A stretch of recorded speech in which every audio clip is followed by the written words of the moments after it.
Hello for another week. How's it going out there in Black Gay Comic Geek world? And as always, welcome to my safe Gavin. Got to do that too. Actually, I should do that. Welcome to my safe Gavin, everybody.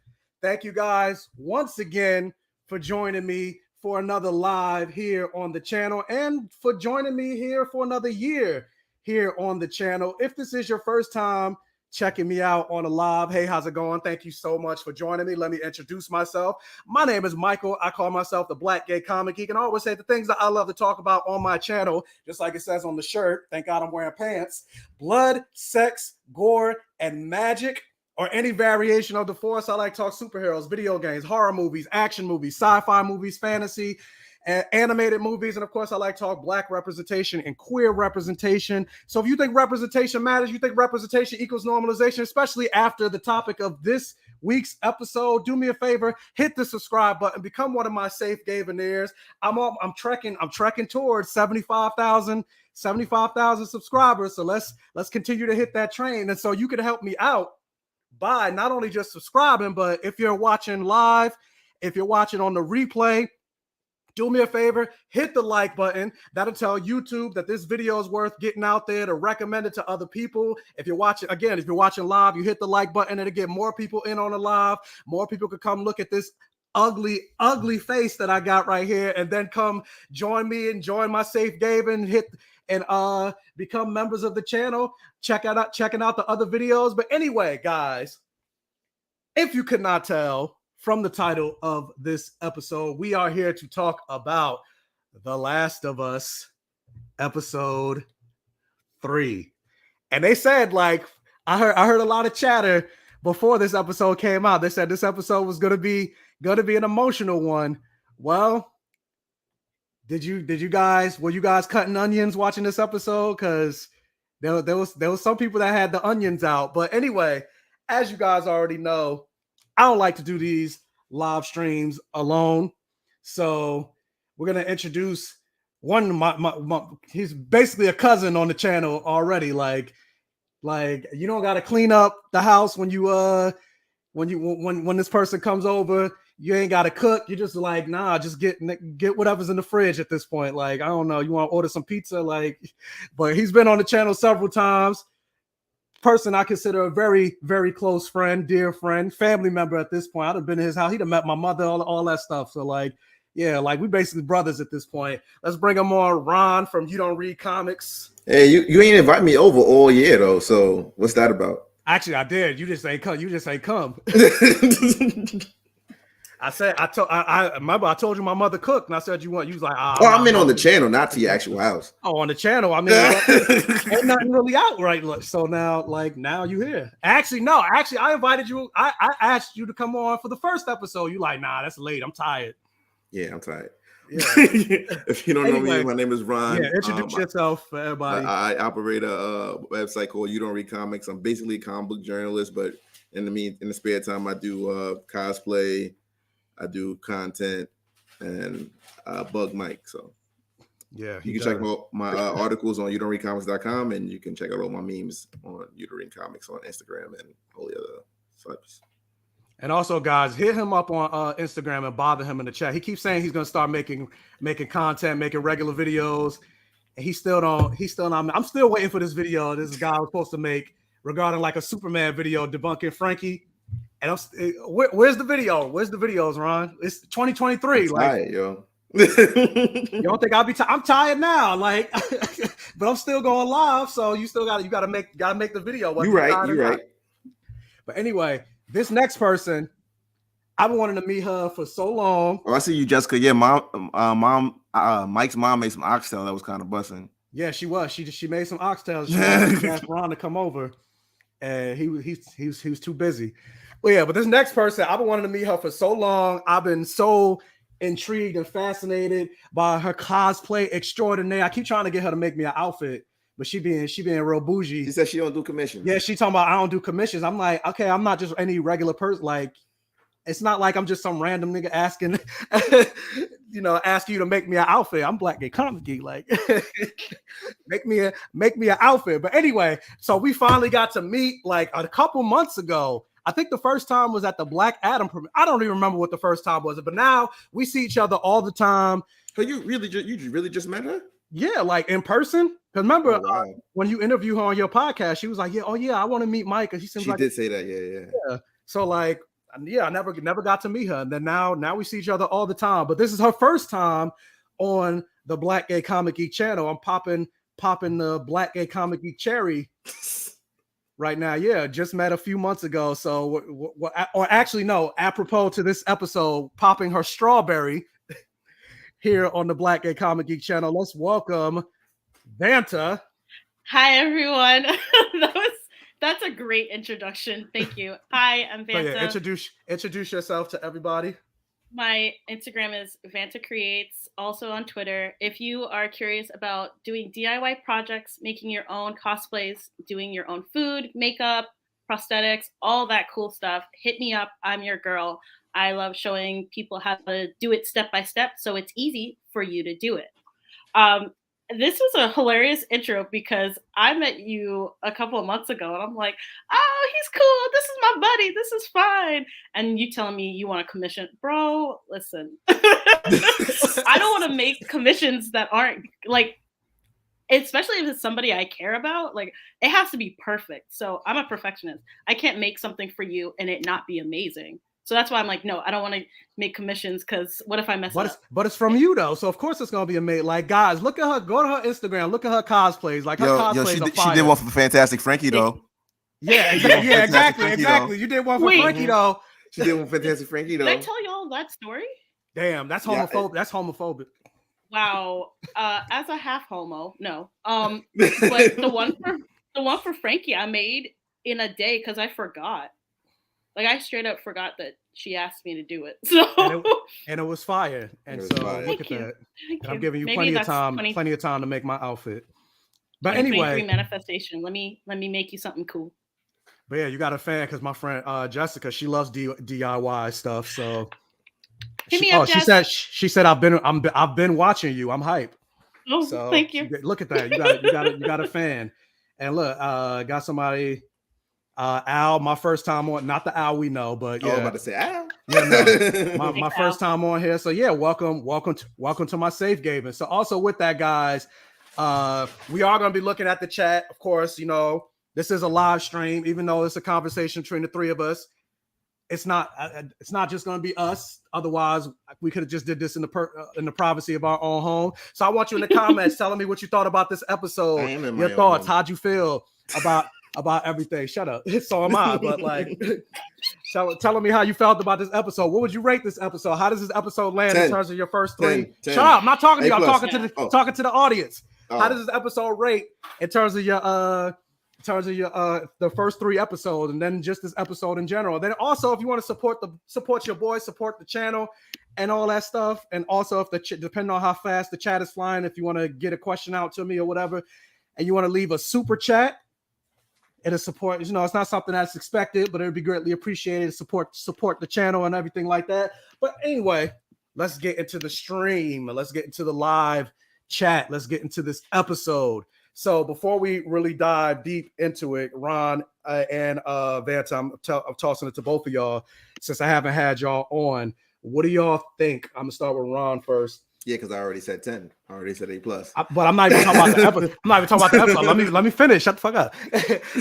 What do you think about this show? These first three episodes so far, and then get into this episode. All three episodes were completely different episodes. Like it's a continuing the story, but they were like so different in terms of storytelling. Like the first episode in general is like 2 episodes in one. The second episode is really like us getting to know. I want to say is that Tess's episode really, or more or less, yeah, more like Tess's episode and getting Joel to like put a fire under Joel to do something, And the third episode is completely removed from all that, even though it is connected, and it's just like probably the best love story I've ever seen on television. Yeah.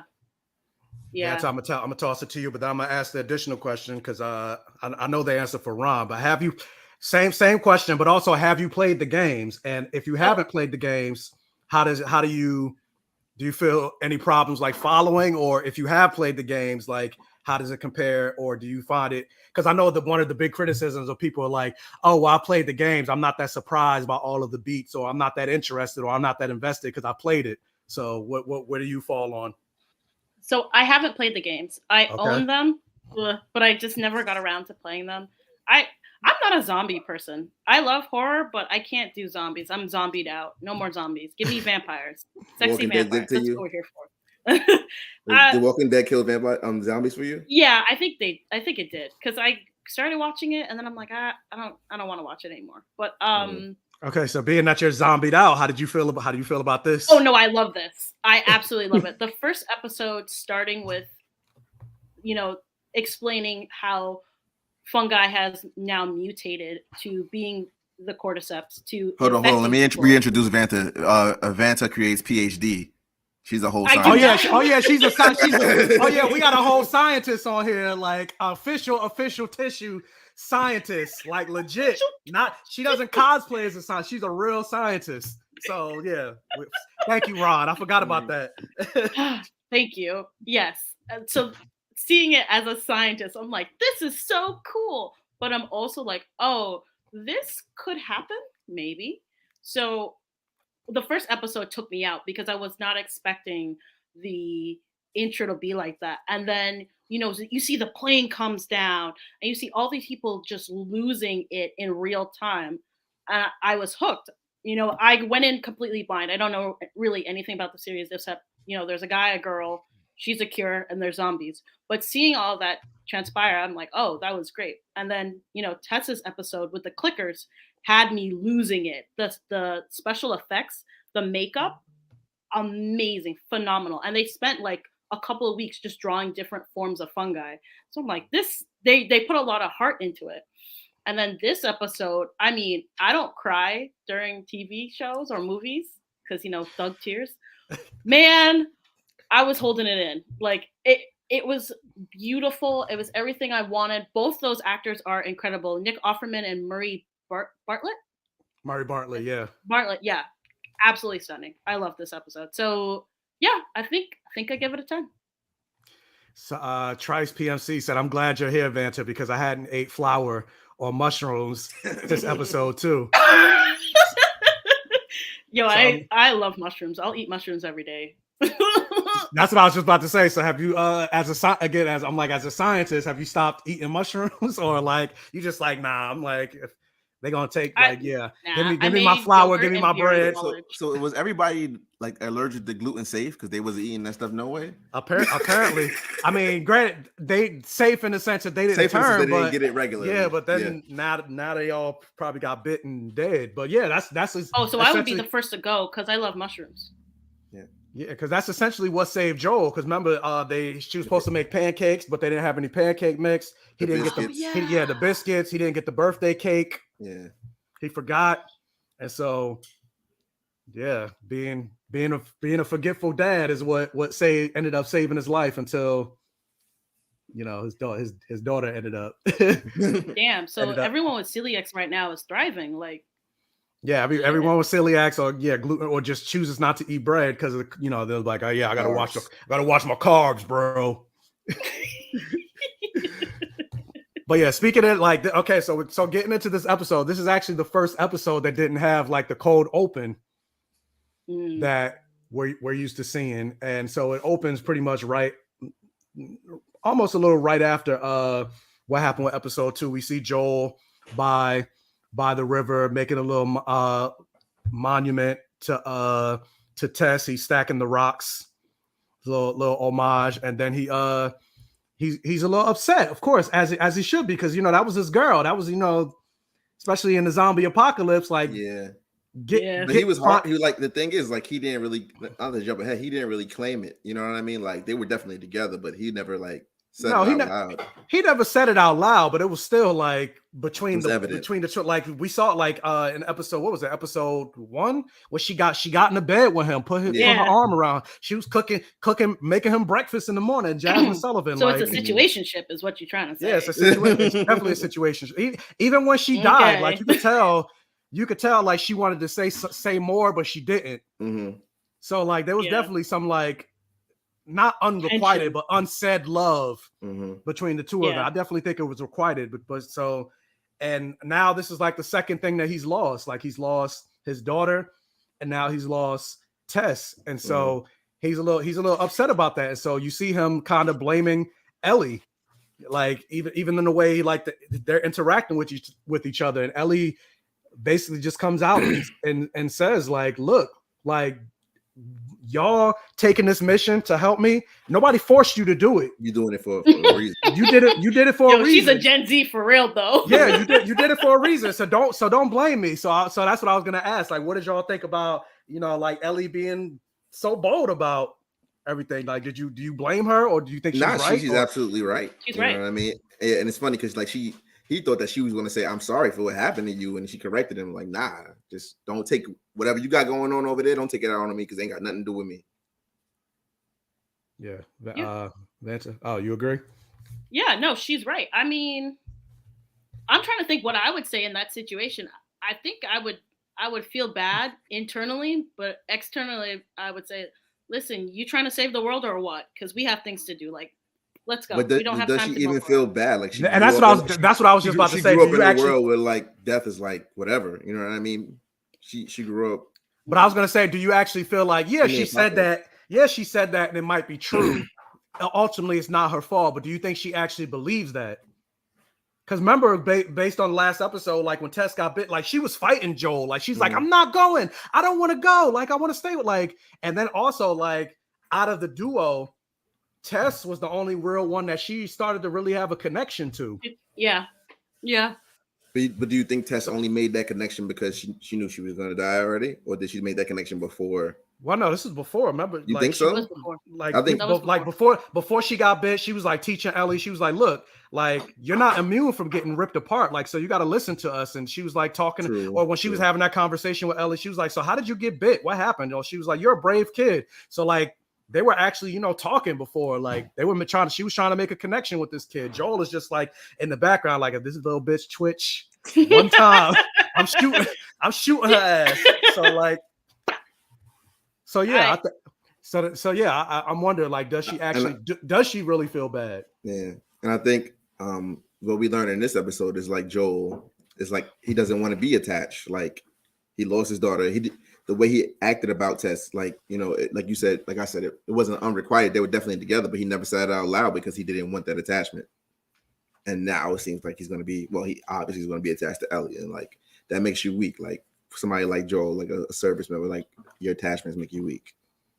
I'm starting to see that's a theme in The Last of Us, attachments, because his attachment with his daughter, it wasn't the perfect lovey-dovey, like, oh dad I love you, oh kid I love you. It was they had a lot of shit, but you could tell that they cared a lot for each other. Even him with his brother, there was still a little tension there.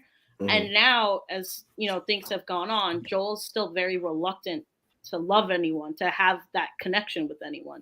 So, as someone just said, at arm's length, yeah, he's keeping everyone at arm's length because he knows the pain that comes with keeping someone close. Mm-hmm. If you go back to the first episode when the lady didn't want to dump that kid's body into the fire pit, he was like, whatever, and you have to build that up, just like you build up immunity, you build up a tolerance to certain things so they don't bother you. And he has that, and now he's opening it back up, which could be dangerous for him. Yeah, and even though he did, I mean, they both, Tess and Joel, both kind of kept each other at an arm's length. That's why none of them really can't, like, even on her death, not her deathbed, but her death moment, she still never came. Like, they still never had a moment. Like, you could still tell there was something there. Like, even right before he left, like, he started crying or whatever, but like, they both had it because they both went through trauma. Neil Druckmann, if you guys listen to the podcast that comes out after every episode, he mentioned that they were going to go into Tess's backstory, but they decided to cut it. And it turns out that both her husband and kid got infected, and she ended up killing her husband, but she couldn't kill her kid, and so she just locked him in the basement. And so presumably her kid is still in that basement now, having evolved into a clicker, because he's still down. She never killed him. And so, like, in her mind, like, helping Ellie is like her way of getting redemption. Damn, this show is really deep. Yeah. Damn. So that's. I mean, I think all shows like that are about like zombie apocalypse, or like when people have no resources. Like that's when you see who people really are. So it's like, it's like real humanity is what the show is really about, you know? Yeah. And also, like, this show specifically, like, going back to something that Vanta talked about, like, this show is about love, like the tragedy of love, the triumph of love, and the scary aspects of love, the violence of love. Because, like, even think about the moment that people thought was weird in episode 2 at the end, where you saw like the fungus guy give tongue and Tess down. Yeah, that was a little weird. but that was also a form of love too, because like these fungi want to be, they want to procreate, they want to stay alive, they want to replicate, and so because they're anthropomorphized in this human form, they recognize Tess as one of their own, and so they were basically like finishing off the process of transforming her. And so that's their way. It's a creepy form of love. It was weird. It's definitely different from the games, but it's still going into that theme of love. Like, what are we going to do for love? Or like, how far are we going to go for love? And then even going into this episode, you know, this is a different version of love when we get into Bill and Frank. Yeah. But like also, you said, the departure from the games, I love, like, I hate when shows like divert too much from the source material, because the source material was the reason why it was successful to begin with.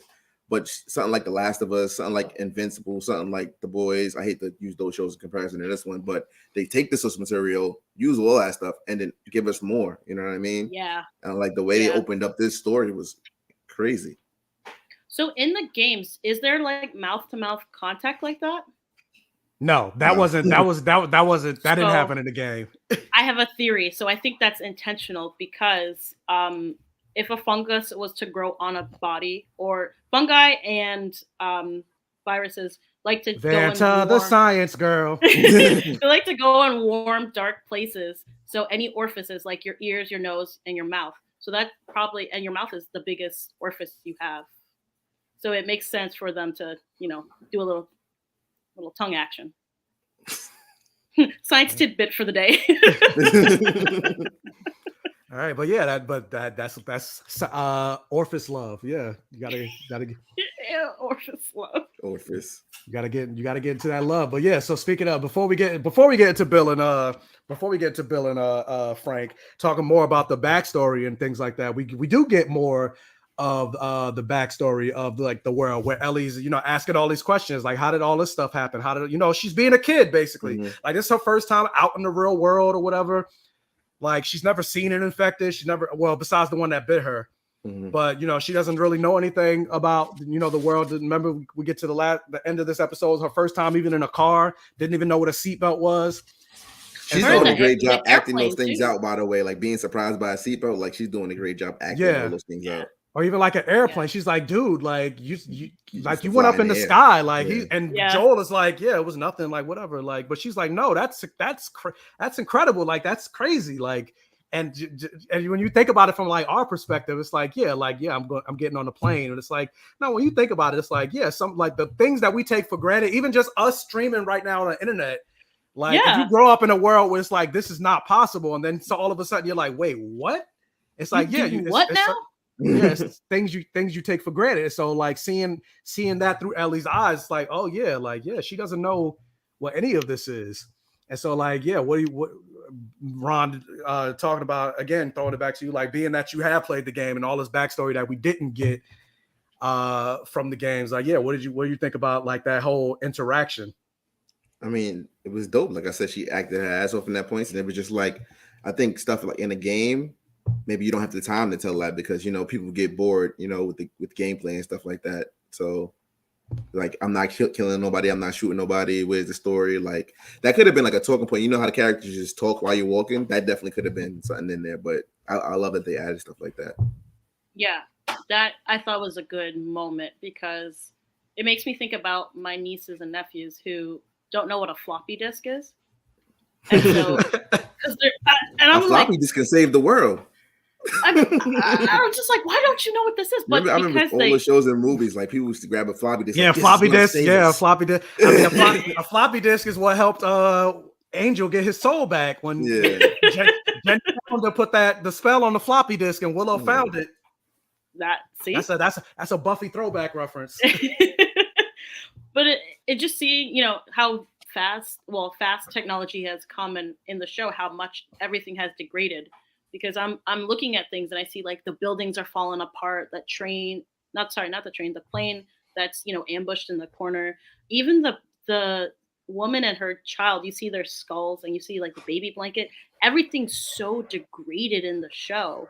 And it sets a good context, but you also see Ellie, who's, like you said, she doesn't know anything before times, just like when we talk about before COVID. Oh yeah.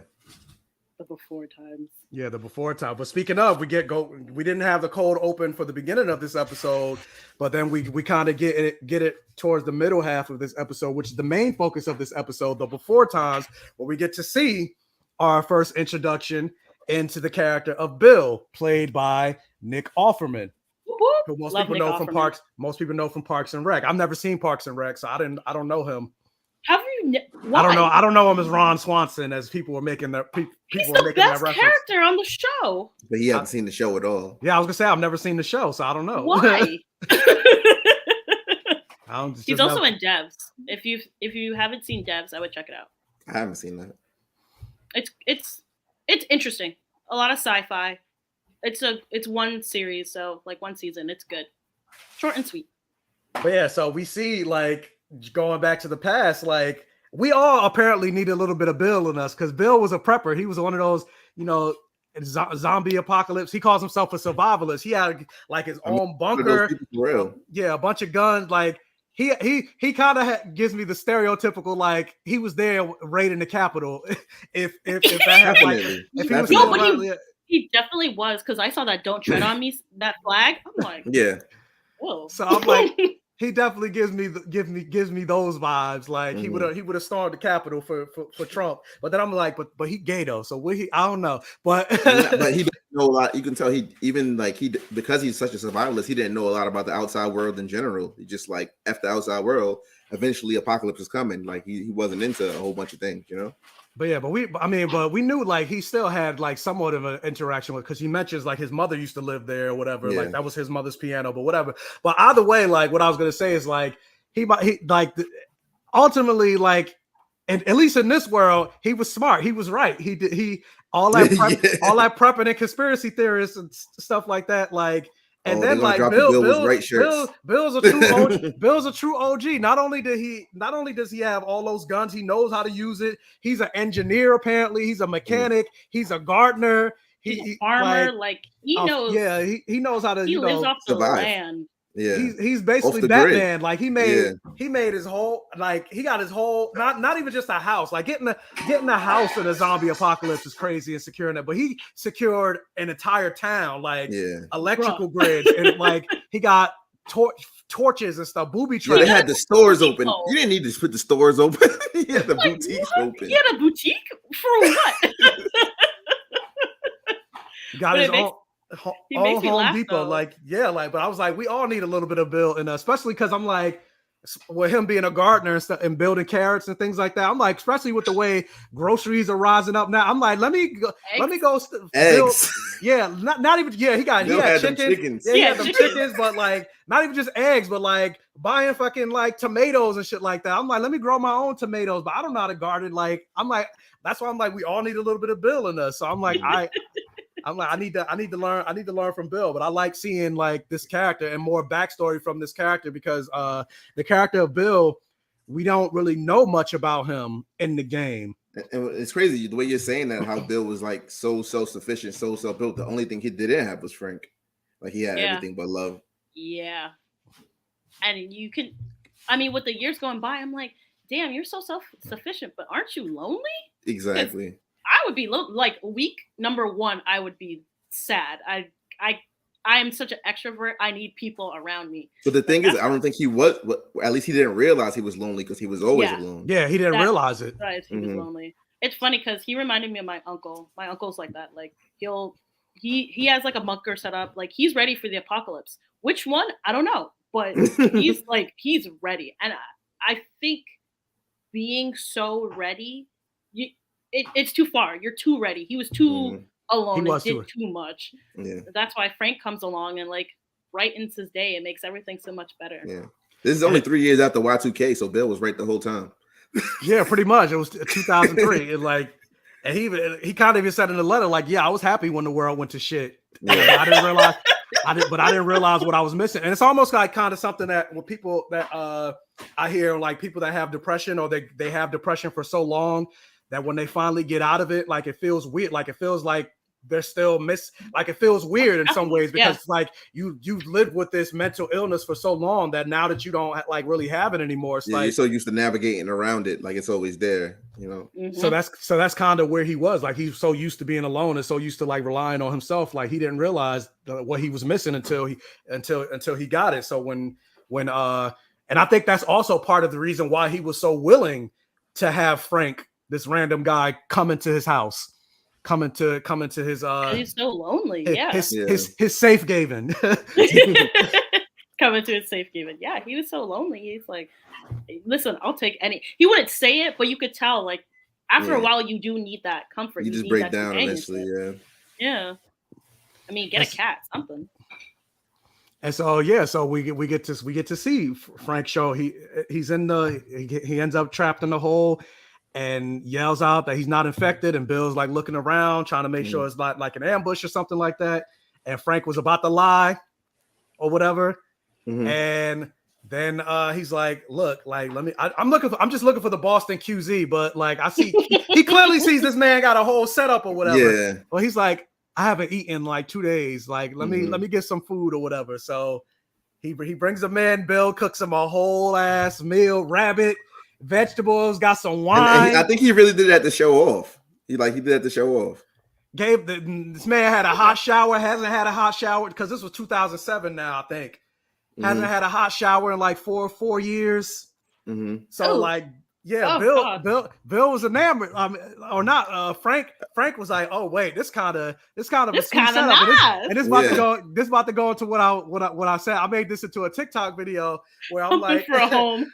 Where I was like, you know how people say like in porn actors, they were like, oh yeah, there are people that are gay for pay. So the moment where Bill and Frank kissed for the first time, I was like, oh, this man he's gay for a sandwich, gay for a hot, he's gay for a hot shower. He's humping for a home. Like he ain't really gay, but like that because that like state it's like, oh, I'm not gay, but $20 is $20. It's like I'm not gay, but the zombie apocalypse, I need to get a sandwich where I can. Like I need to get some rabbit where I can. When he said, "Oh, you know how to pair a nice rabbit with a bouvier," I was like, "Oh, okay. Yeah." I'm like, girl, are you? Oh, okay. Got it. I was like, nah. I was like, it's the zombie apocalypse. I was like, sometimes if you got to suck a little to get a hot shower, you might have to do that. So Ron, if you ever you end up in the zombie apocalypse, you might have to do some strange things for some. Nah, I'll be Bill. I mean, Bill was doing it too. Like, you don't think that's because he wanted to, not because he did it for somebody. Like, you know what I mean? Like, I'm prepared is what I'm saying. Okay. So you got a bunker. You know how to garden and all that. $20 is $20. You said. Oh wait, we got a $20 is $20. Got a super chat from Utaka, and shout out to Utaka. I was actually on the live stream with him yesterday. But yes, horror. What was it? I keep wanting to say Horror Whores TV, but that's not his YouTube channel. It's like Horror. There we go, Horror Hour TV. But okay. Thanks. Horror Whores. I will make sure I check out Horror. Yeah. Why would you say that? Because that's what that's what I thought he said yesterday when I was like, "What's your YouTube channel?" I thought he said Horror Whore. I'm like, let me be a horror whore. That sounds I get blood, sex, gore, and magic. I'm wearing it on the shirt. But yeah, listen, Carrie, sit down, okay?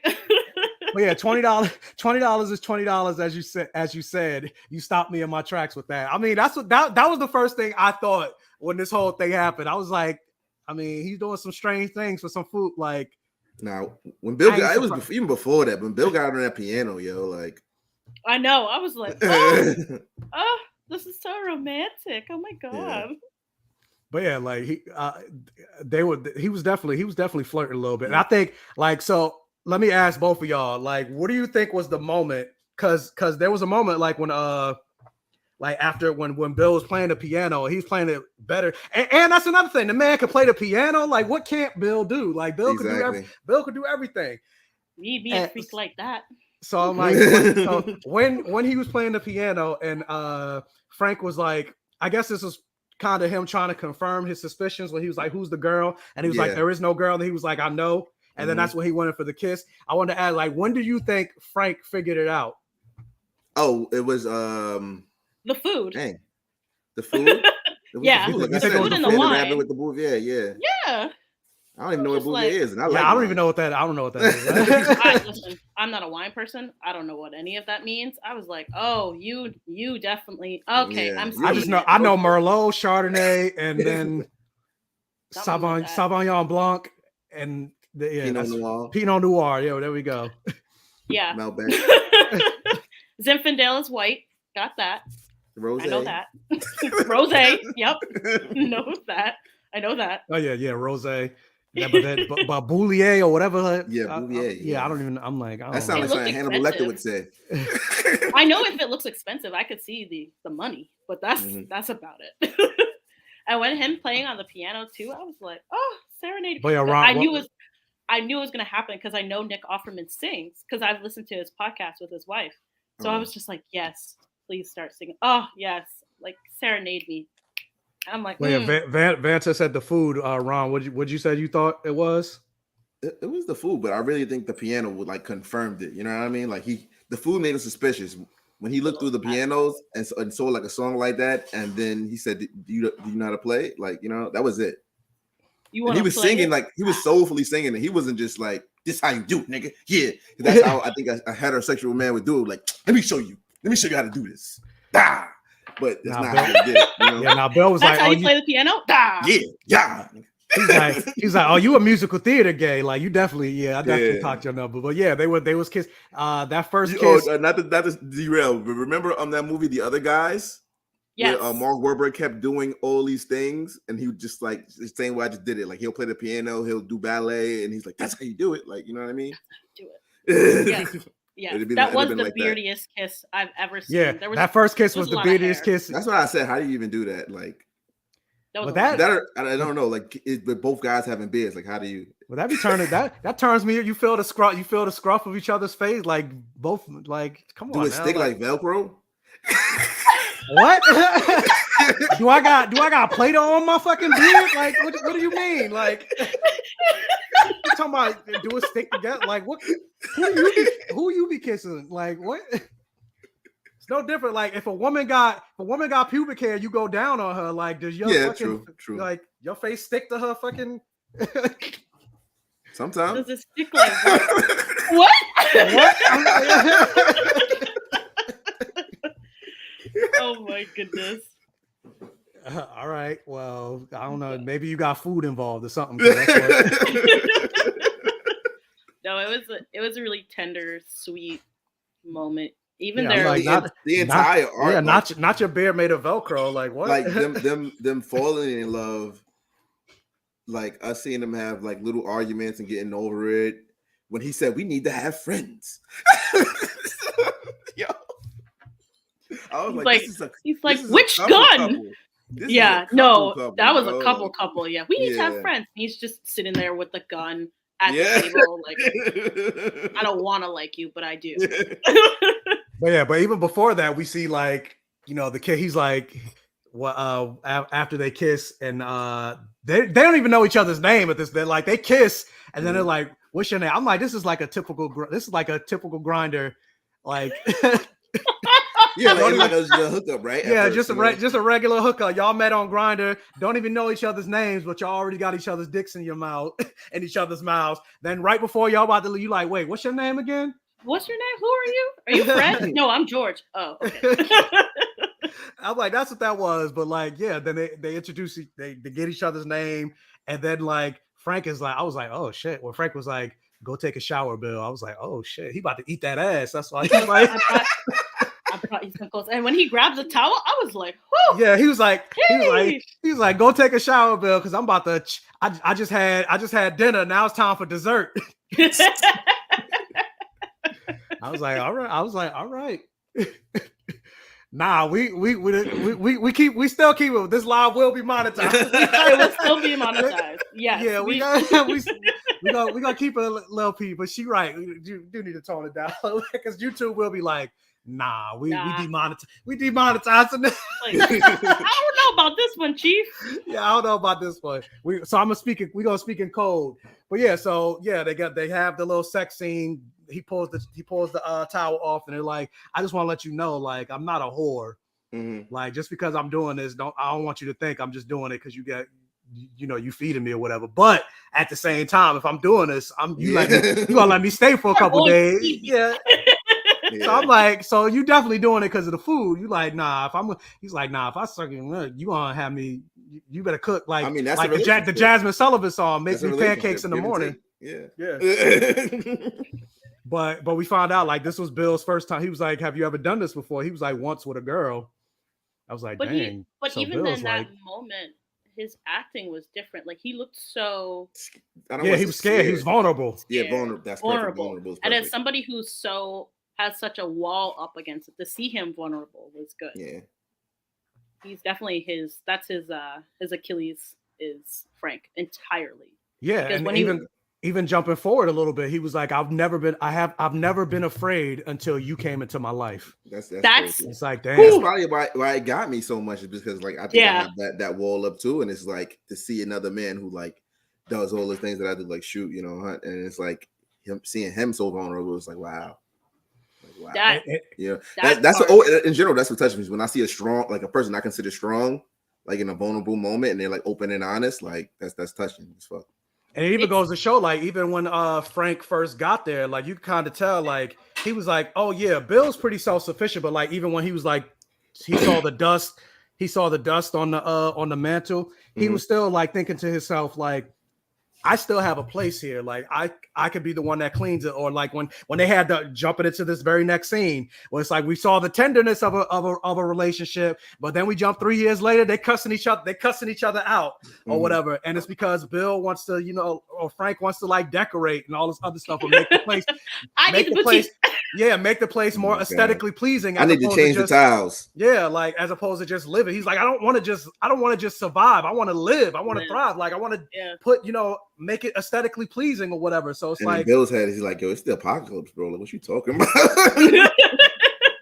But that I was gonna say that started with him like removing the dust off the mantle. Like, no, I have a place here. There's something that I can contribute. Mm-hmm. Yeah. What was you about to say, Van? No, I was saying that I wasn't afraid until I met you.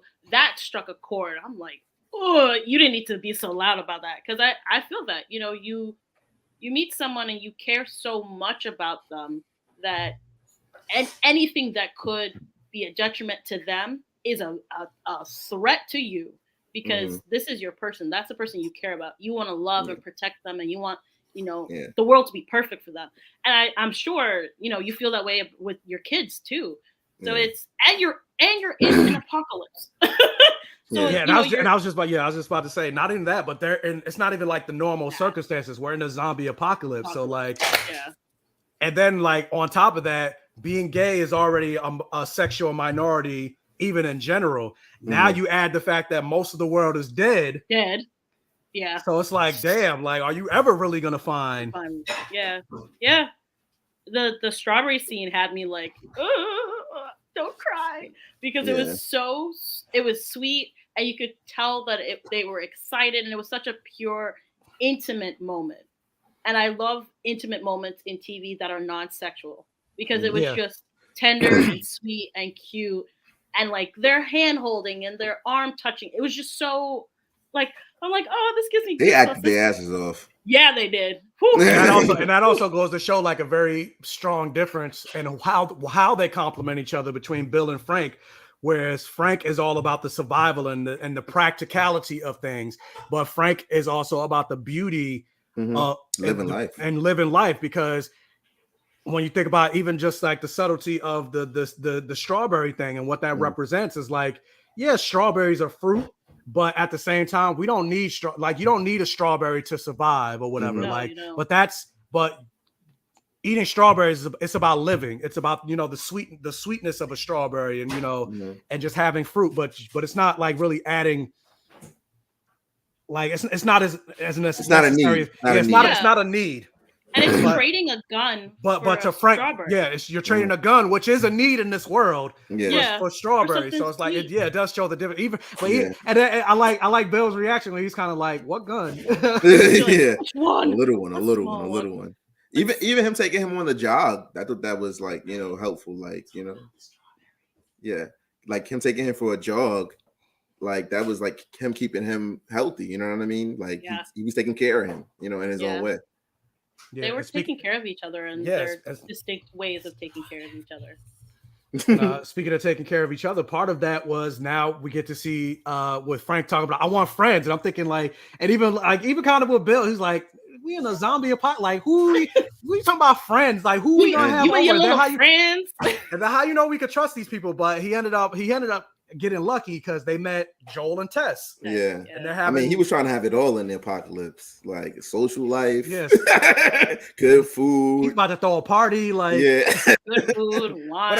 But it makes me wonder. It's something that they didn't really go into. But I'm like, how did he even meet Joel and Tess? Like, what is he just on the radio? Like, is anybody there? Anybody want to come over for some rabbit? Like, because you hear that mad apocalypse show. It's just like people just on the radio looking for other people in general. So I'm like, but he got lucky that it was Joel and Tess and not, And Joel said that you could have got somebody else and you'd have been messed up. You could have got creeps, some weirdos. But it was interesting. Sorry, go ahead. No, go ahead. You go ahead. I would say seeing Joel and seeing Bill, their reaction, because they're two sides of the coin. They're both, I'm practical, I'm here to survive. I don't care about this love shit. No, I'm here to survive. But you see them like soften towards each other a little bit, because Joel's like, your fence is messed up. You need it. People are gonna come at night and mess you up. You need to listen to me. And of course, Bill's like, no, I don't. But he's right, and he knows he's right. And so seeing that and seeing the characters evolve a bit is also good. And you're learning more about Joel too, because Joel at this point is still very closed off. Yeah, and then I think, like you said, even that, like Joel realizing that Bill has somebody he cares for, allows him to like open up a little bit and so they can make that trade. So they're taking care of each other, so they can both take care of the person that they care for. Yeah, because that's what I was just about to say too. Like with them being two sides of the same coin, like Bill's purpose is protecting Frank, and right now Joel's purpose in this flashback, and until her demise at the end of last week's episode, was about protecting Tess. Yeah. And so that's also how they connected in that sense, because they were both basically hard asses. Like, and I love, and this is the thing about Pedro Pascal's performance. Like, I love how like one moment he's like talking shop, he's like, yeah, you got about a year or whatever on that fence or whatever. But then he flipped on the instant. He was like, get that fucking gun out my face. Yeah. Like he instantly went dark. Yeah. And I was like, Pedro, like, you turning me on. Like, I know. I was like, oh. Yeah. Okay. I was like, dang. But then also and I love the whole like dynamic between like Tess and Frank. They're like, oh, let's go in the house, let's talk shop, and we get to see like the origin of like the radio, like the music signals, like 60s mean whatever, 80s means bad news or whatever. So we got that, and then we see Frank or Joel warning Bill, like, you're gonna get raiders. Yeah, you're gonna get like somebody's gonna try to take this from you. Somebody's gonna try to take this. Like, you need to fortify it, because other people gonna come here and it's not gonna be us. And they're not gonna be nice either. And they're not gonna be nice, and they're gonna come at night, and it's gonna be a lot of them. And so then we get to the next scene, and that's exactly what happened. And my guy was ready. That's why I'm like, this man he's Batman. Like, he wasn't even asleep. Like this, I don't know if he was just outside just waiting, or like, because Frank was knocked out. Yo, this scene killed me. Because I thought that Bill was dead. I'm like, oh, they're gonna change it. They're gonna make him. That's die? what I thought. They're gonna change it and have Bill die instead of, because in the games, to talk about that real quick, we're introduced to Bill, but we know nothing. We hear him talk about this character named Frank, but we never see Frank or anything like that. But then the only time we see Frank is when Frank is already dead. Mm-hmm. And basically, like, this love story that we get in the show is complete. Like, for the most part, the first 2 episodes, obviously there's some deviations and things like that, but it's very faithful. Even like lines and scenes is very like heavily adapted from the game. But this episode right here is a complete departure from the game. Like, the whole relation, like the note that Bill left Joel at the end of this episode, there was a parallel to a note that Frank left Bill in the game, where he basically was just like, I hate your guts or whatever. Like, because basically because I know Vanta, she hasn't played the game, so I'll explain it to her and for the people also in the chat that haven't played the game. But like, that argument that they were having about how like Frank wanted to like decorate and improve situations and standards, but in the show eventually Bill acquiesced, but in the game Bill never acquiesced. And so it caused tension between the 2 of them. And so Frank eventually just left. He's like, fuck, I can't deal with you. And so he left, and he ended up getting infected and died. And so right before he died, he wrote Bill a note like, you'll probably never find this note because you never wanted to venture out or whatever. But if by some chance you do find this note, you were right. Leaving this place did kill me, but I rather have, been able to live and explore life than spend another moment with you. And I think because of that, like, you need to, I don't want to say you need to play the game, but like, there's just 2 sides to like the same story, Yeah, like, I mean, it's very it is very different because like you or even in the game, like, you get to see interaction between Bill and Ellie, and that's one thing I do kind of wish we got to see, because their like interactions were funny in the game. But like, I do like and appreciate this episode more than the game. And at first I will say, not that I dislike this episode, but I didn't like this episode as much as I do now, mostly because like that whole deviation, because like Frank doesn't die in the games. He's still alive and still living in his little self-sufficient town.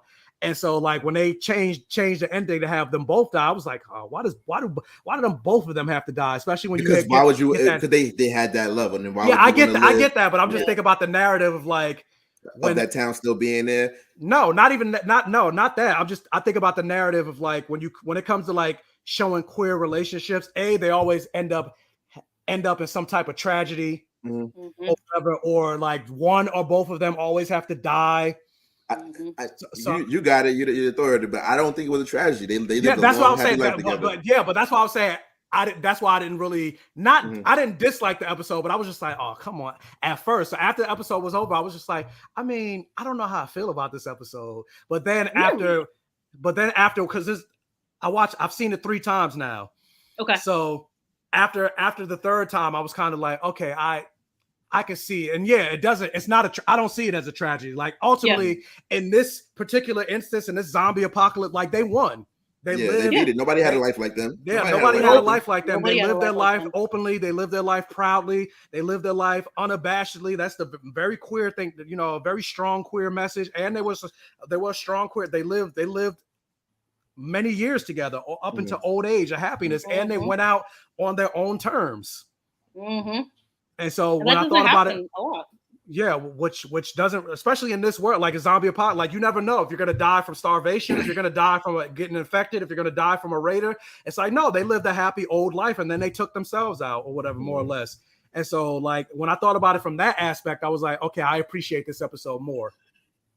Yeah, no, I agree. So watching it, when you realize that Frank is ill and he's in the wheelchair, I knew what was coming. Speaking of a scientist, what did you think? Because they don't really say what happened to him. Maybe MS. I was thinking ALS or ALS. One of the 2. I'm like ALS or MS. One of them. And I'm watching this and I'm like, oh, he's gonna die soon. I don't want this to happen. Yeah, but like you said, he died, but he didn't die of. He didn't let MS, ALS, or whatever. Right, he didn't let the illness take him, which I'm very grateful for.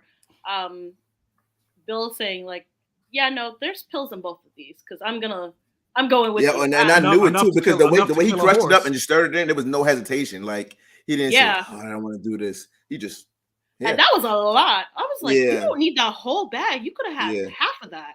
Yeah. Just run away. I'm like, And oh, then like Frank instantly knew because like once Bill drunk it the same way he that Frank drank did. that. Yeah, He And then knows he was that. like, wait a Yeah. minute. He was like, wait a Exactly. minute. You put pills in there too? Like he's like, yeah, enough to kill a horse. Yeah.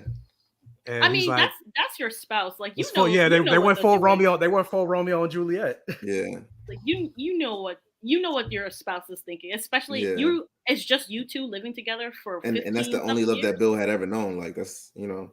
Right. But it was such a touching moment. I think that whole montage of them like going to the boutique and getting dressed and putting on rings and eating dinner, like that, I think that's what people want for love. Like that's what you imagine when you get married or when you're with someone, like you're doing cute old people shit together. And just not in a zombie apocalypse. But it was just so beautiful that outside of the zombie apocalypse, you don't even realize what's going on in the world. It's just them. And they're just in their own little bubble. You see the paintings, like you can see and feel the love in this scene. And I mean, and the effects that Frank had on Bill, because like if you look at the way the house ended versus where it started, like you see the paintings around the house, the flowers, all that stuff, like it's like happy and loving. He had an impact. Like they both affected each other, and that's what. And they both took care of each other. Like we were talking about those scenes. Like it starts like Frank definitely needs Bill, but then Bill's taking care. I mean, Bill Frank's taking care of Bill, and then when Bill got shot, he's taking care of him, and then we flash forward, and now he's taking care of him again. You know? Yeah.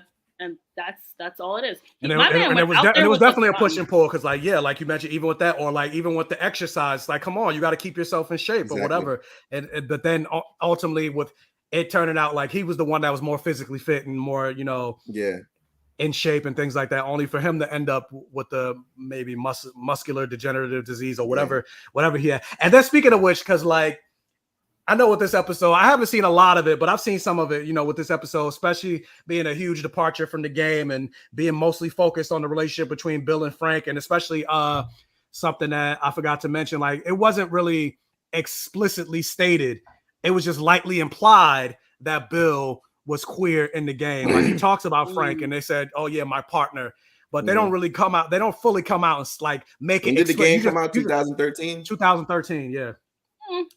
So they kind of hit. I think back then in 2013 that might have been brave enough for them at least. You know, but Neil Druckmann basically confirmed it in the game later on. It was like, yeah, no, Bill and Frank were together. So now we're actually fully seeing that fleshed out in this, and now getting more backstory to Bill and Frank. And it's very different from the Bill that we get in the game. I see people being upset about this episode. Not even just in the fact that it's such a big departure from the game, but also now we're focusing on the gays. We're focusing on these two characters. Yeah. Like even to the point that I saw one YouTuber was like, "Oh yeah, Frank got sick," and I was like, "I don't know. I thought it was does he have AIDS or whatever?" I'm thinking in my head like, "What the fuck?" Like just those two people. Like, I was like, why? He was like, "Yeah, I don't know what he got. He probably got AIDS or something like that." And I'm thinking in my head like, why would you even like? Jump to that conclusion. You know why? Yeah, no, I know why, but I'm just thinking in my head like, what? And then he's also then this person is also like, yeah, like, I just gotta warn my audience or whatever. This episode has gay sex. No, it doesn't. Where's the gay sex? You don't even see an ass shot. So I'm like, I was joking with Frankie. I was like, yeah, this episode wasn't gay enough for me. Like, you don't even see Nick out from his ass and all like that. Like, I need to like see something or whatever. Like, see a little. I need to see the head going up and down. Like, Gawk 3000. Yeah, I need to see something. But like, yeah, he was like, yeah, this episode has gay sex, it has gay kissing or whatever. So I don't know. This episode, he said he was like, this episode is going to be real controversial, especially if you have your kids watching or whatever. And I'm thinking in my head, like, first of all, this fucking show isn't even for kids. Like so that's A. But if you have more of a problem with your kid seeing a positive queer relationship than seeing like people get brutally unalived, then you're the fucked up one. So like, I've been seeing some of those comments like this episode was woke and all this other bullshit. So like I forgot where I was going with that. I wanted to ask y'all something about that. But yeah, I've seen those. I laugh because when we were introduced to Bill, so in the previews, I'm like, oh, I know of the character from the quick things I know about the game. So I'm like, oh, he's like kind of rough and tumble, you know, like I'm a macho man. And I saw the "Don't Tread on Me" flag, and I'm like, oh, you're that type of macho man. Yeah. Okay, got it. And then he turns out to be gay. I'm like, oh, conservatives gonna hate him. Oh my God. I was just like, oh, a lot of people are gonna be upset about this episode because queerness is so taboo still in 2023. I don't know why, but it was. I also think that so many people love this series, this franchise, that they don't really want to hear about queerness. They don't want to think about it because in the game, the second game, Ellie's queer, isn't it? It's just, Yeah, I was about to say it's prevalent throughout the series. Spoiler, sorry, guys. So like, why are you surprised? Yeah, it's prevalent. It just kind of. I mean, it's a beautiful love story. If it was a man and a woman, it's like the best. Like I was like watching it. I'm like, yo, this is one of the the relationship they had is like something I see that my grandparents have. And I don't think I've seen that on TV ever. Like ever. Like, I probably got to think of a movie to like match it, but like TV, Yeah, I can't think of. I can't. Yeah, I almost wept. Especially older gay men. That's what I'm saying. You got to see them live a full life. That's what I said. Reminded my grandparents. Full life. Yeah. Yeah. You got to see the different phases of love. What was the quote you had wrote in the chat, Mike? Wait, what? I didn't write anything. Yeah, you said it was from like the after show or something like that. You talking about when Neil Druckmann basically was just like, because when we a lot of things like he said on the after show podcast, he was like, Craig Mazin, a lot of what we think of as like love, romantic love, in terms of like a relationship, that only lasts maybe like 1-2 years tops, like the most intense part of love. And then even breaking that down, like the most intense part of that is like maybe like the first 6 months. Yeah. Or whatever. But then like, what is it to love someone after like 25, 30 years or whatever in a relationship? Like love is work. Love takes growth and evolution. Like you both have to grow and evolve together. And then also a big part of that is the communication has to stay strong. Cause like, yeah, you might interact and fall in love with somebody because maybe, first time you get together, maybe y'all both love X-Men or whatever. So y'all bonding on X-Men and dating on X-Men and everything like that. And that's how you build and start a relationship.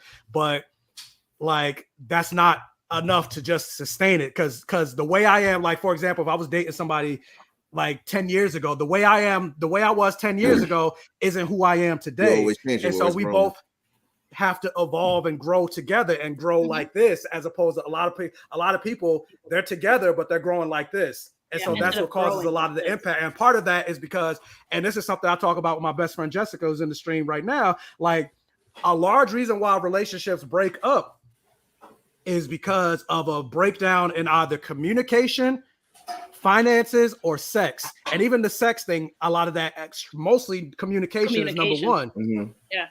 And so part of the reason why I think Bill and Frank lasted so long, because like they're the only ones. Like they don't got no choice. They don't got no choice.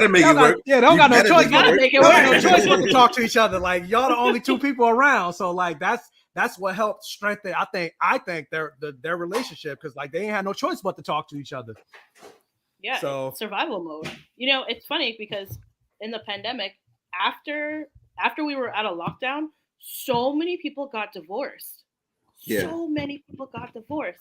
And people are like, oh, I've been with my spouse all day. I can't take it. I need to, like, they're driving me crazy. And I'm like, damn, do you like your spouse? No, they don't. No, they don't. People get married for stupid reasons. Yeah, people get married either because they accidentally got pregnant. Like somebody got pregnant. They got somebody pregnant. It's like, oh, let's get, I got to marry this person or whatever. Yeah. Or it's like, oh, the sex is good. I'm marrying them. But it's like, but do you actually really like? Yeah. Or like a hotep ass black men that be talking a bunch of shit about black women, but then they'll date black women. It's like, but do you really like black women?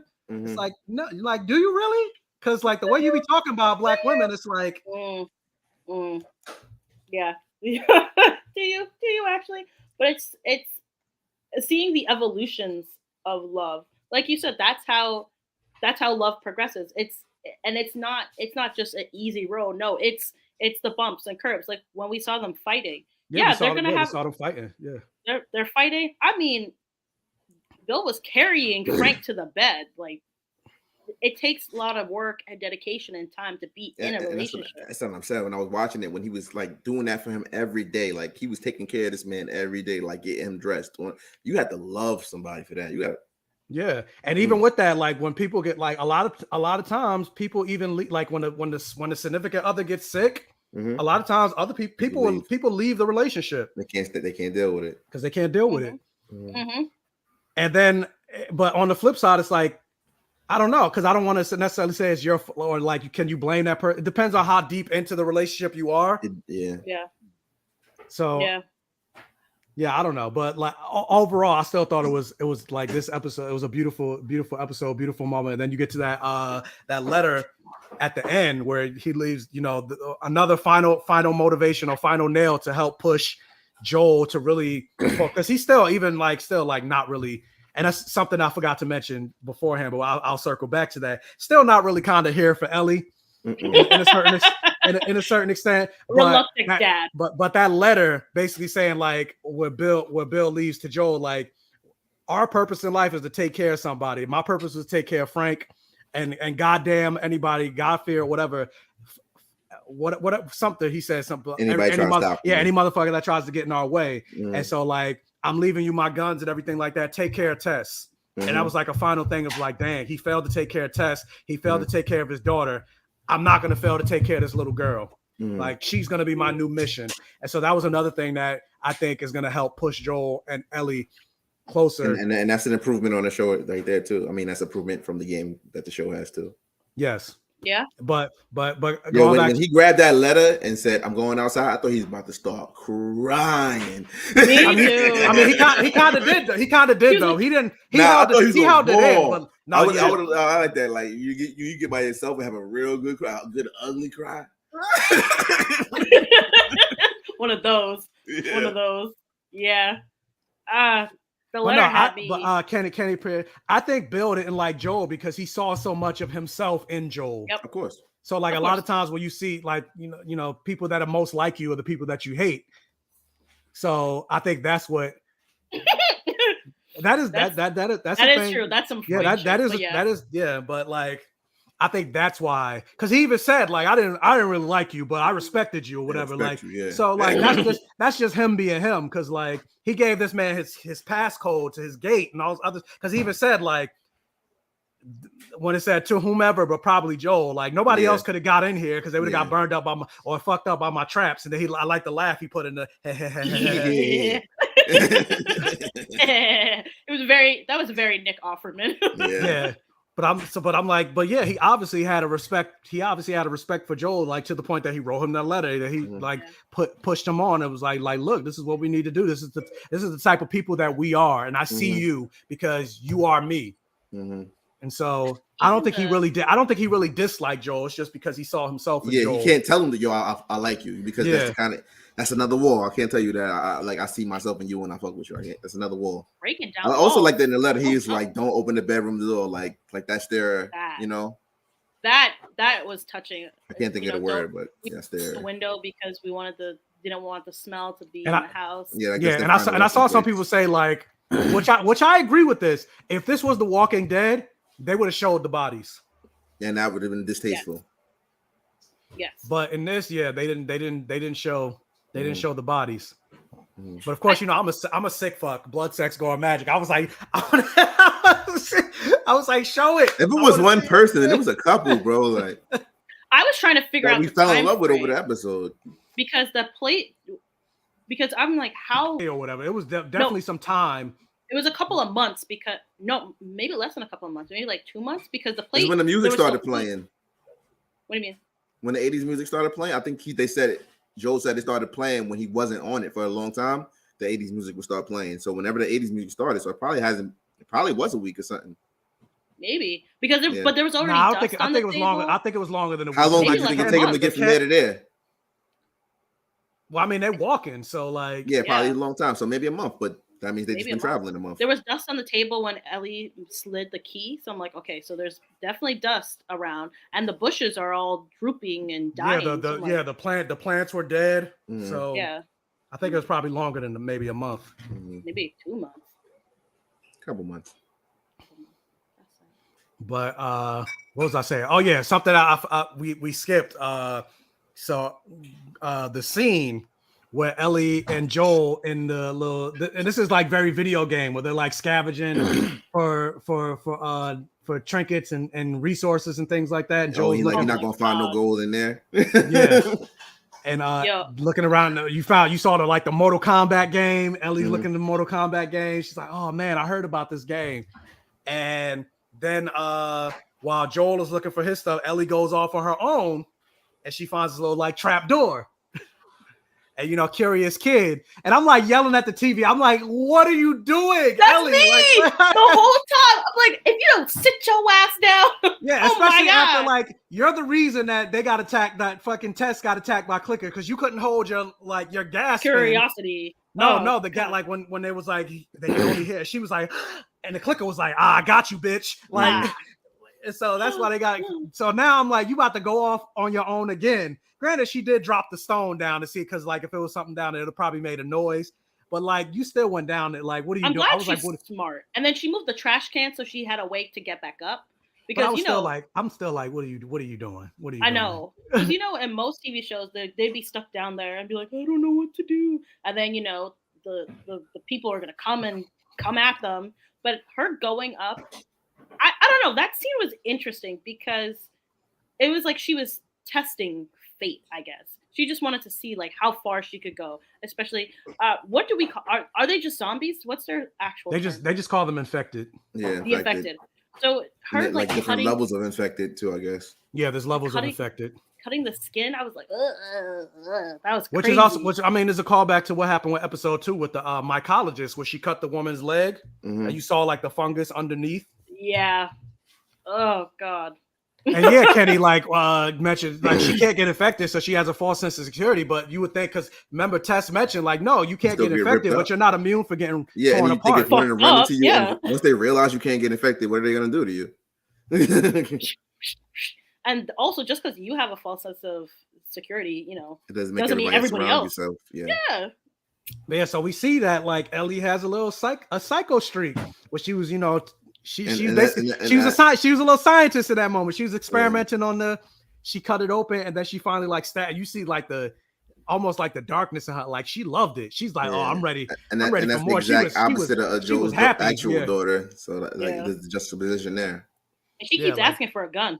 Yeah, she keeps asking for a gun. Like, now she does. But before that, she keeps asking for a gun. She was excited that she killed her first clicker. But I will say going down there did help her though, because she did find some tampons, and that's something that probably is not something you could come across easily. I probably looked down at that moment. The zombie apocalypse. I like that. I didn't see that moment because I probably was looking at my phone. But that's smart, because I feel like in a lot of shows they don't show things. Yeah, they don't like really that. show. Like what are you doing? Also, I used to bathroom. Or even like toilet paper. Like when you like, what are y'all using for toilet paper? Like, Leaves? How y'all wiping your ass? I mean, they're not showering, so. Oh, yeah, when she told me to take a shower, she was like, "Yeah, take a shower, because boy, you had me weak." I'm like, "Damn, Petro, you smelling like that?" But I mean, who knows when the last time he took a shower? Like, and then they've been traveling and they're fighting infected, fighting clickers, and traveling through the mud and crawling. And so, like, imagine then no deodorant in this world. Ass probably smelling like swamps. Got swamp ass. She had deodorant too. She took some of that one too. Yeah, she took some deodorant. The Sharon deodorant. That was Degree. That was a Degree stick. I peeped it. They took the label off, but that is Degree. But it probably smelled like a con. Not gonna lie. Being a woman during that time, I was like, I never see or hear anyone talking about my period is on. So the tampons, I was like, finally, yeah. What did it say? Joel smelled like pork rinds with ketchup. What? I mean, but still Pedro Pascal, though. I might have to sweaty balls and all. Like I'm like, do it up, friends. Just take a shower. Go take a shower before I eat that ass. But with that, like, not getting monetized.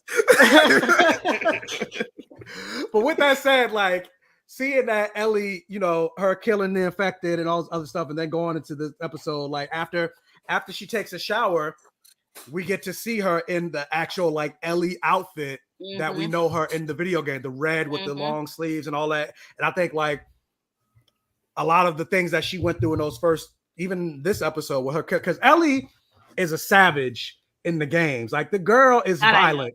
And not even just that, but she's also smart. She's very capable. Like that's smart. Also something that alluded even to like the kind of like the beginning of this episode, where it's like the dynamic between like Tess was very much the leader of like Joel and the two of them. Like she was the one that was like leading Joel. Like Joel was supposed like her guy. Like even when the guy was like, "What about your guy? Like I don't want you to get sick Joel on me." She's like, "Look, he does what I tell him to do." And then even when the three of them were together, like she was still very much the leader. She was very much the one that was in charge of the whole narrative. And now Joel kind of feels like he's the one that has to lead. But like even what Ellie kind of like snapped on, like, "Look, it's not my fault." I feel like that's kind of her way of saying like, I don't need to be led. Like, I don't need you. Like, I'm a kid in a sense, but I'm not a kid. Like, I don't need you to treat me like a kid. So, like, we can lead each other. Like, also, like, I feel like the illusion of like, give me a gun. Like, it's only just the two of us now. Like, I need to protect myself too. There's going to be a moment that you can't protect me. And I need to be able to protect myself. And so that's why part of it, like, she ended up stealing the gun, which ended up being Frank's gun that we saw that he ended up when he pulled it out the drawer when the Raiders came. Yeah. So, I think the Ellie tampon scene was to show you, okay, she's not a kid. She's not a defenseless kid either. Yeah. She's got her knife. She knows. Yeah, she's finding ways to take care of herself. Yeah, she's finding ways to take care of herself. So she's more than capable. The few things I do know about the game is like she's kind of a badass. Okay. Yeah, no, she definitely is. I think she's annoying. She gets on my every last nerve. You're scared for her. But she's a kid though. Like so, like it's like, where did we do this? How did we do this? It's like. She was a thug in Game of Thrones too. Yeah, she was. Lady Mormont. Yeah, I loved her as Lady Mormont. She's a good actress. I'm excited for her to do more things. She has a very good path ahead of her. And so we see them get in the car, first time in the car, and like you see the wonder in her eyes and everything. They pop on. Like putting stuff down and touching everything. They pop on the tape in Times Square. Yeah, they pop on the tape and it's Linda Ronstadt, the same song that they were playing in the beginning. Yeah. I thought that was sweet.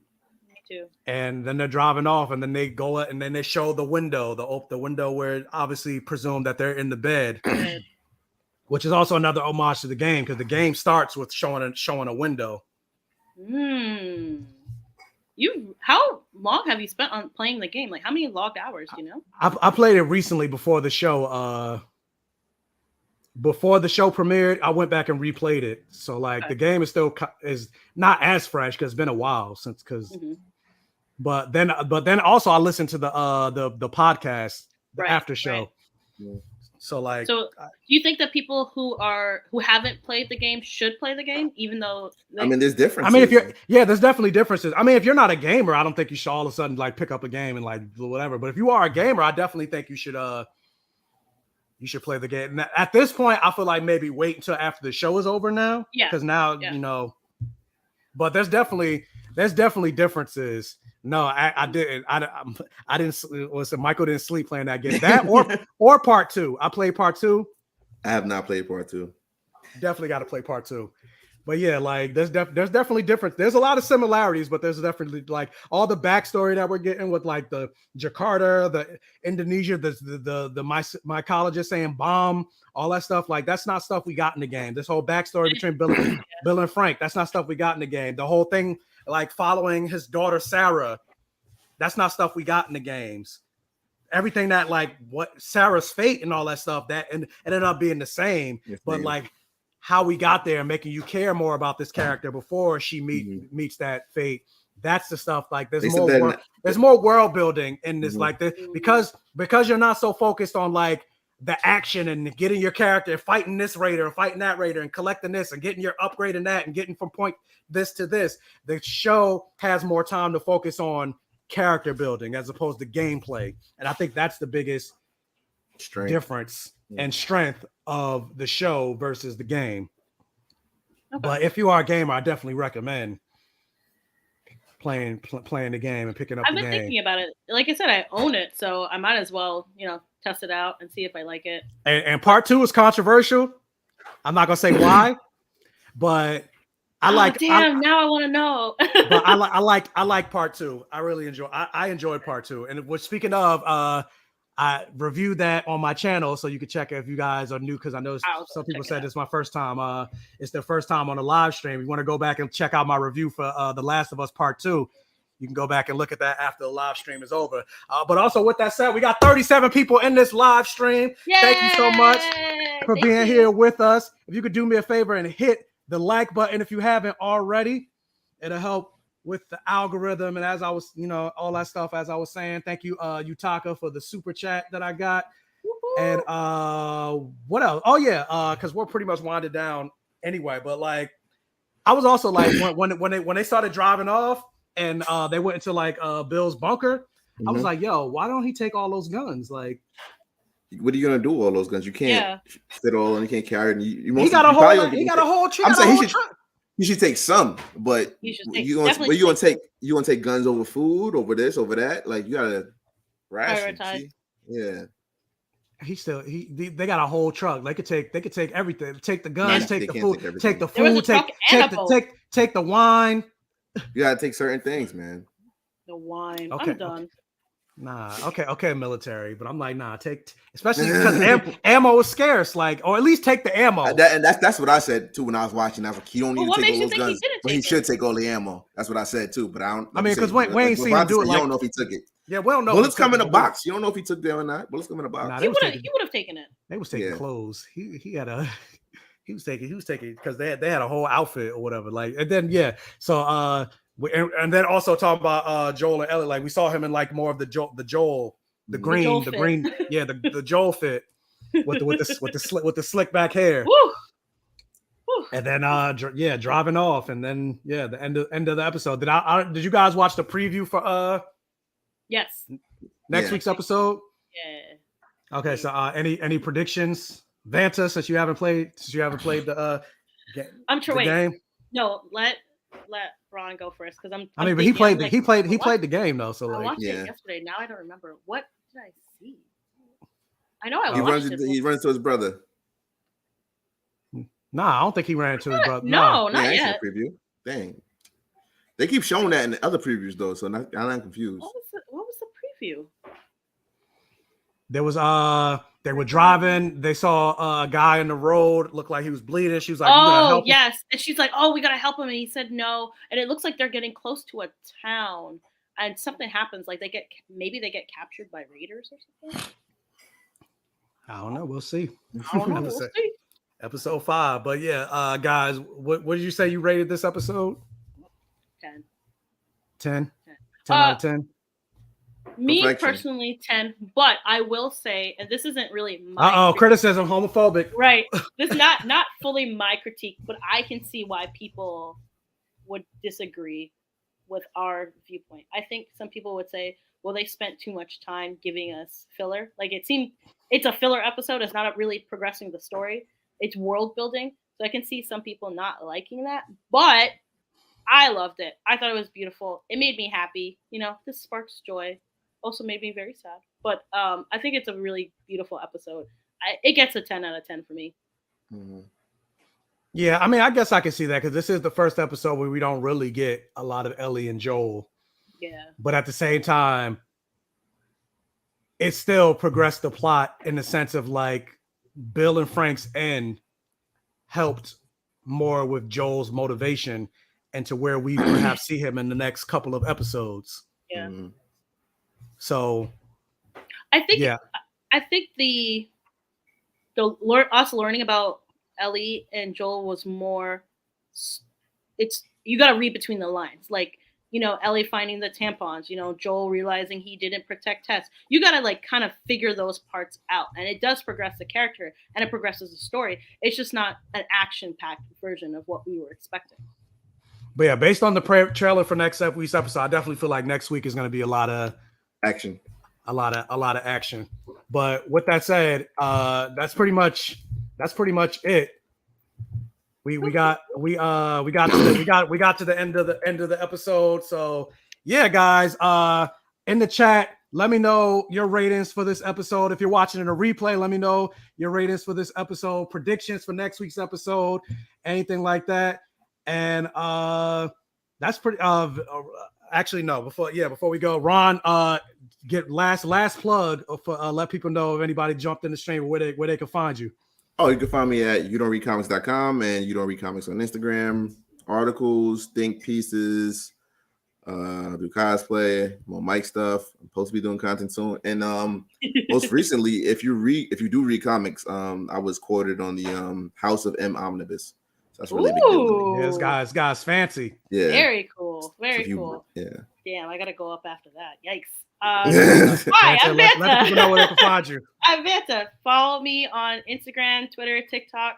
Vanta Creates. Talk to me about DIY. Talk to me about movies. Talk to me about cosplay. All the nerdy stuff. I'm your girl. And also, guys, catch me next week. We're gonna be live again for episode 4, same time, Monday at 7 p.m. So hit the bell notification button, and then also be on the lookout because I will be seeing Knock at the Cabin tomorrow night. I'm not sure when the review embargo lifts for that, but hopefully it's good because it's gay and it's horror. So yeah, but be on the lookout for that, and yeah, hopefully you join us next week.